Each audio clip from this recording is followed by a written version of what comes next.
Hello दोस्तों, मैं आपका अपने channel incredible knowledge of stock market में दिल से बहुत बहुत स्वागत करता हूं। दोस्तों, इस समय जो बाजार में माहौल जो चल रहा है वो बड़ा पैनिक घबराहट का माहौल है। चारों तरफ से जो बातें चल रही हैं, युद्ध की बातें, वॉर की बातें चल रही हैं, मंदी की बातें चल रही हैं। रशिया यूक्रेन वॉर को आप देखें, बहुत लंबा समय हो गया है कि रशिया यूक्रेन वॉर चल रहा है। इजराइल और बाकी कंट्री और भी हैं जिनमें वॉर जैसी सिचुएशन देखने को मिल रही है। रूस भड़का हुआ है अभी पोलैंड और वो नाटो को लेके। अमेरिका भी इस तरह की चीजें कर रहा है। तो इस समय जो बाजार में माहौल है बहुत घबराहट का, डर का है। और इस समय शेयर बाजार में बहुत सारी कंपनियां ऐसी हैं जो हमको बेहद चीप रेट में मिल रही हैं, बहुत ही सस्ते भाव में मिल रही हैं। उन कंपनी का जो रेट है वो बहुत कम है, लेकिन जो डिजर्व करता है वो बहुत अधिक करता है। तो बिना देरी किए हुए हम वीडियो को स्टार्ट करते हैं, देखते हैं कंपनी को और कंपनी के सारे फिगर्स को देखते हैं, उनका सेल्स देखते हैं, वारंट देखते हैं, रिजर्व देखते हैं, एक्सपेंसेस देखते हैं और कंपनी की जो प्रमोटर हैं, जो मालिक हैं, उनकी किस तरह की हिस्सेदारी है, वो सारी चीजें हम देखते हैं। कंपनी का नाम स्क्रीन पे है, धुनसेरी इन्वेस्टमेंट लिमिटेड। जिस तरह का इसमें नाम है धुनसेरी इन्वेस्टमेंट लिमिटेड, तो नाम से ही जाहिर होता है कि इन्वेस्टमेंट सेक्टर की कंपनी है। कंपनी की डिटेल्स को देखते हैं जो इन्होंने हमको यहाँ पे साझा किए। Incorporated 1997, Dhunseri investment limited is an investment company registered with the Reserve Bank of India as non banking financial company. तो इन्वेस्टमेंट सेक्टर की कंपनी है। मार्केट कैप की बात करेंगे 378 करोड़ का कंपनी का मार्केट कैप है। करंट प्राइस की बात करेंगे 620 रुपए का कंपनी का करंट प्राइस है। हाई एंड लो की बात करेंगे 841 का कंपनी का हाई है और 552 का कंपनी का लो है। स्टॉक की पी की बात करेंगे 1.16, 1.16 का कंपनी का स्टॉक का पी है। बेहद चीप रेट में मिल रही है। स्टॉक के पी से मालूम होता है, हम जान सकते हैं कि कंपनी महंगी है या हमको सस्ती मिल रही है। प्राइस से नहीं जान सकते हैं, स्टॉक के पी से जान सकते हैं। तो स्टॉक का पी आप देख सकते हैं 1.16 का कंपनी का स्टॉक का पी है। वहीं बुक वैल्यू के देखते हैं तो 3589 का कंपनी का बुक वैल्यू है और कंपनी का जो करंट प्राइस है वो केवल 620 है। मैं गारंटी से बोल रहा हूं, आप सैकड़ों हजारों कंपनियां देख लेना, इस तरह का फिगर्स आपको कहीं देखने को मिल जाए। आपको कंपनी का रेट है वो तो बहुत अधिक देखने को मिलेगा। सपोज आपको कंपनी का जो रेट होगा वो 1000 देखने को मिलेगा और उसकी बुक वैल्यू की बात करेंगे तो कहीं 100 होगा, 150 होगा, 180 होगा। इस तरह की आपको कंपनियां मिलेंगी। लेकिन इसमें ठीक उलट है कि इसका जो कंपनी का जो प्राइस है वो केवल 620 है और कंपनी की जो बुक वैल्यू है वो 3589 की है। कंपनी के डिविडेंड की बात करेंगे तो 0.40% का कंपनी का डिविडेंड है। ROC की बात करेंगे तो 22 का कंपनी का ROC है और ROE की बात करेंगे तो तकरीबन 8.52, 9 के तकरीबन का कंपनी का ROE है। वहीं कंपनी के कॉम्पिटिटर की बात करेंगे Bajaj finance, Bajaj Finserv, SBI cards, Cholamandalam investment finance, Bajaj holding, Shriram finance, Muthoot finance जैसी दिग्गज बड़ी कंपनियों के साथ इनका कंपटीशन है। क्वार्टर रिजल्ट को देखते हैं, बहुत महत्वपूर्ण फिगर्स है क्वार्टर रिजल्ट, जिससे हमको मालूम होता है कि कंपनी का एवरी क्वार्टर किस तरह का सेल हो रहा है। मार्च 2022 की बात की जाए 142 करोड़ का कंपनी का सेल्स रहा है। जो भी फिगर्स, जो नंबर हैं वो सारे नंबर करोड़ में हैं। मैं आपको एक बार दिखा देता हूं, ये consolidated figures in RS crore. वहीं एक्सपेंसेस मार्च 2022 में 142 करोड़ की सेल्स है, जून 2022 में 39 करोड़, सितंबर 2022 55 करोड़, दिसंबर 2022 40 करोड़ की कंपनी की सेल है। वहीं एक्सपेंसेस की बात करेंगे, मार्च 2022 152 करोड़, जून 2022 57 करोड़, सितंबर 2022 23 करोड़, दिसंबर 2022 51 करोड़ का कंपनी का एक्सपेंसेस रहा है, खर्चा हुआ है। वहीं ओपीएम की बात करेंगे तो मार्च 2022 में -7%, जून 2022 में -44%, सितंबर 2022 में 59% और दिसंबर 2022 में 28% का ओपीएम रहा है। तो इसका ओपीएम देख के मालूम होता है कि कंपनी में कोई दम नहीं है, सेल्स बहुत कम हो रहे हैं और एक्सपेंसेस ज़्यादा हो रहा है। लेकिन ये इन्वेस्टमेंट सेक्टर की कंपनी है। इसका जब हम अदर इनकम देखेंगे, मार्च 2022 93 करोड़, जून 2022 257 करोड़ का अदर इनकम हुआ है, सितंबर 2022 264 करोड़ और दिसंबर 2022 140 करोड़ का कंपनी का अदर इनकम आया है।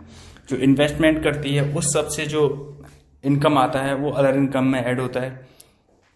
वहीं नेट प्रॉफिट की बात की जाए, मार्च 2022 50 करोड़, जून 2022 170 करोड़, सितंबर 2022 224 करोड़ और दिसंबर 2022 में 90 करोड़ का कंपनी का नेट प्रॉफिट रहा है। वहीं प्रॉफिट एंड लॉस को देखते हैं। एवरी ईयर ये डेटा है कि एवरी ईयर क्या कंपनी का सेल रहा है, एक्सपेंसेस क्या हुआ है। मार्च 2019 741 करोड़ का कंपनी का सेल रहा है, मार्च 2020 77 करोड़ का कंपनी का सेल रहा है, मार्च 2021 211 करोड़, मार्च 2022 279 करोड़ का कंपनी का सेल्स रहा है। वहीं एक्सपेंसेस की बात करते हैं, मार्च 2019 738 करोड़, मार्च 2020 114 करोड़, मार्च 2021 72 करोड़, मार्च 2022 202 करोड़ का कंपनी का एक्सपेंसेस रहा है। वहीं ओपीएम की बात करते हैं,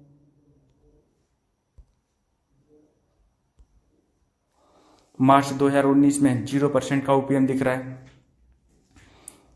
मार्च 2022 में -49%, 2021 में 66%, मार्च 2022 में 28% का ओपीएम दिख रहा है।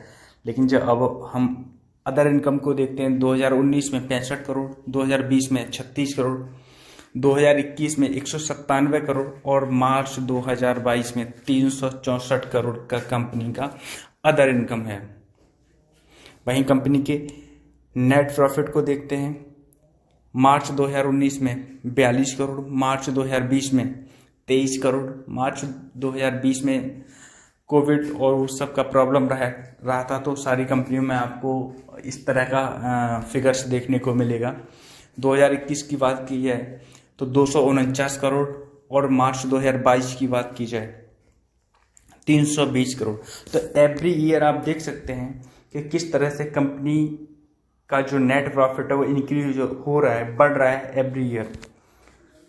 वहीं कंपनी के ईपीएस की बात की जाए, अर्निंग पर शेयर,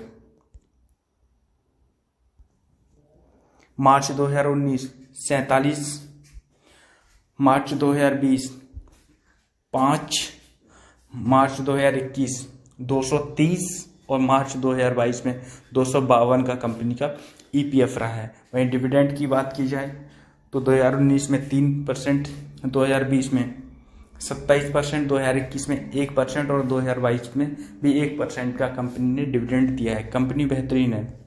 वहीं कंपनी की सीएजीआर की बात करेंगे, 10 साल से 28% का सीएजीआर मेंटेन कर रही है, 5 साल से 9%, 3 साल से 66% और 1 साल से में जो लोअर इन्वेस्टमेंट करा है वो -16% का कंपनी ने नेगेटिव रिटर्न दिया है। तो इस समय जो बाजार में घबराहट का माहौल है, इसकी वजह से मोस्टली आप कंपनियां देखेंगे तो उनका जो एक 1 ईयर का जो आप चार्ट देखेंगे तो आपको वो माइनस में ही देखने को मिलेगा। बैलेंस शीट को देखते हैं, बहुत ही महत्वपूर्ण है।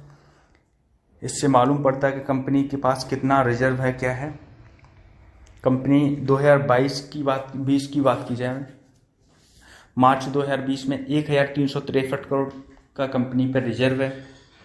मार्च 2021 में 1664 करोड़, मार्च 2022 में 1937 करोड़, सितंबर 2022 में 2182 करोड़ का कंपनी पर रिजर्व है। तो एवरी ईयर कंपनी का जो रिजर्व है वो इंक्रीज हो रहा है। पहले 2020 में 1363 था, मार्च 2021 में 1664 हो गया, फिर 22 में 1937 हो गया और सितंबर 2022 में 2182 हो गया। तो every year and quarter company का जो रिजर्व है वो इंक्रीज हो रहा है। वहीं सेल्स की बात करते हैं, बोरिंग की बात करते हैं, सॉरी। मार्च 2020 में 92 करोड़, मार्च 2021 में 66 करोड़, मार्च 2022 में 115 करोड़ और सितंबर 2022 में 160 करोड़। तो नाम मात्र बोरिंग है। वहीं इन्वेस्टमेंट की बात करते हैं, मार्च 2020 में 1725 करोड़ का कंपनी का इन्वेस्टमेंट है, मार्च 2021 में 2129 करोड़, मार्च 2022 में 2545 करोड़ और सितंबर 2022 में 3046 करोड़ का कंपनी का इन्वेस्टमेंट है। तो every year and quarter company का जो इन्वेस्टमेंट है वो भी इंक्रीज हो रहा है। ये बेहतरीन आप देख सकते हैं कि कंपनी का जो मार्केट कैप है वो 300 कुछ करोड़ का है, पूरा 400 करोड़ का भी नहीं है। और कंपनी के पास जो रिजर्व है वो 2182 करोड़ का रिजर्व है। और इन्वेस्टमेंट की बात की जाए तो 3046 करोड़ का कंपनी का इन्वेस्टमेंट है। इतने चीप भाव में मिल रही है आपको कि आपको बता नहीं सकते। वहीं कंपनी के टोटल एसेट्स की बात की जाए तो एवरी ईयर कंपनी के जो टोटल एसेट्स हैं वो बढ़े हैं।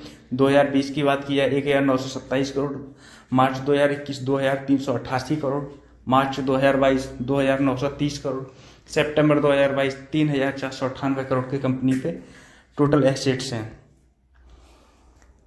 वहीं कंपनी के प्रमोटर को देखते हैं। महत्वपूर्ण फिगर होता है कि कंपनी के जो मालिक हैं उनकी हिस्सेदारी कंपनी में कैसी है, क्योंकि अगर कंपनी में कोई भी कमी होगी तो सबसे पहले उसकी जानकारी मालिक को ही होगी, प्रमोटर को होगी, और वो ऐसी कंपनी से फिर किनारा करने लगते हैं। तो इससे हमको मालूम होता है कि कंपनी की क्या कंडीशन है। दिसंबर 2022 में कंपनी के जो प्रमोटर हैं उनकी कंडीशन देखते हैं। 75%, 74.95%, तकरीबन 75% की कंपनी के प्रमोटर की हिस्सेदारी है। 75% सेबी के रूल के अकॉर्डिंग 75% से ज़्यादा कंपनी के जो प्रमोटर हैं वो कंपनी में हिस्सेदारी नहीं रख सकते हैं। तो जो मैक्स हो सकता था नंबर वो कंपनी के प्रमोटर के पास है। वहीं एफआईएस की बात की जाए, फॉरेन इन्वेस्टर की बात की जाए, 0.10% की हिस्सेदारी है।